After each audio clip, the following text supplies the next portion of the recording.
Eudaimonia welcomes you. This is Humera, and I hope that you all are being very mindful about your eating habits. You are what you eat.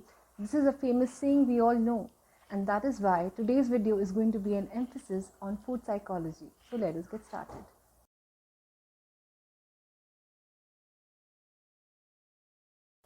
What we eat affects how we feel.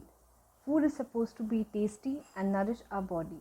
When we eat too little or too much, it impacts our body in a negative manner by generating negative feelings as well. A cycle that needs to be broken is where you are eating something unhealthy. When that unhealthy food is making you feel lethargic and inactive, you feel stressed because you're not able to function efficiently. And when you feel stressed, you want to make yourself feel better, and you in turn have something unhealthy again. And this goes on and on.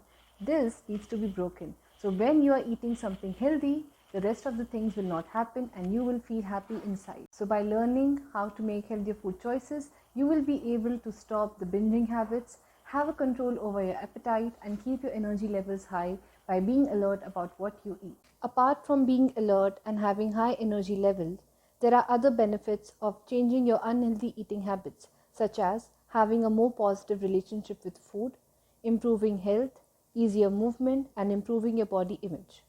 While we often have the best intentions to eat healthier, this is often a challenging task.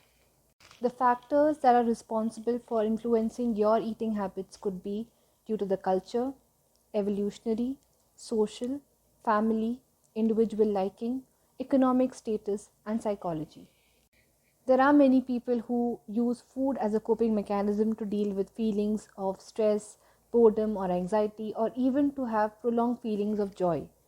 This is just a short term treatment, but on a long term, you will be feeling a lot of regret and guilt, and it can affect your body as well.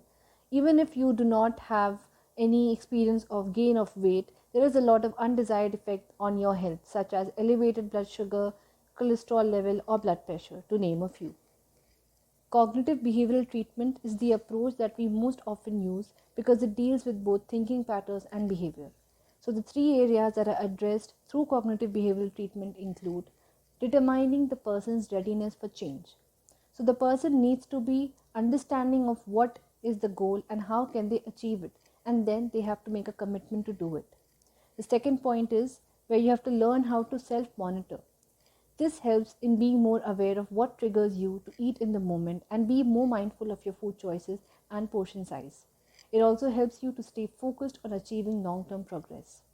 And the final point is where you break linkages.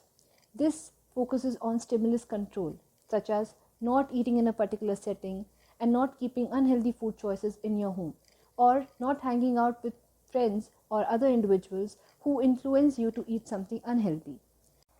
Not everyone knows how to cook, but it is important for everybody to understand the making of a dish. Why? Because you need to know what are the ingredients that are going inside the dish that is tasting so well. What are the quantities that are added to the dish? If you are tempted to have french fries or any other junk item, you need to know this is the ingredient that is added. It is deep fried for so long. Do you think that oil is going to be healthy for you? And what if that oil is reused by some brand? You don't know that, right? That is why it is important for you to visualize the food that you eat so that you are going to make healthier choices. That is all for today. I hope that you like this video. Please try to make mindful and wise choices when you eat. I will see you all next Sunday. Until then, love, invest, find yourself and enjoy.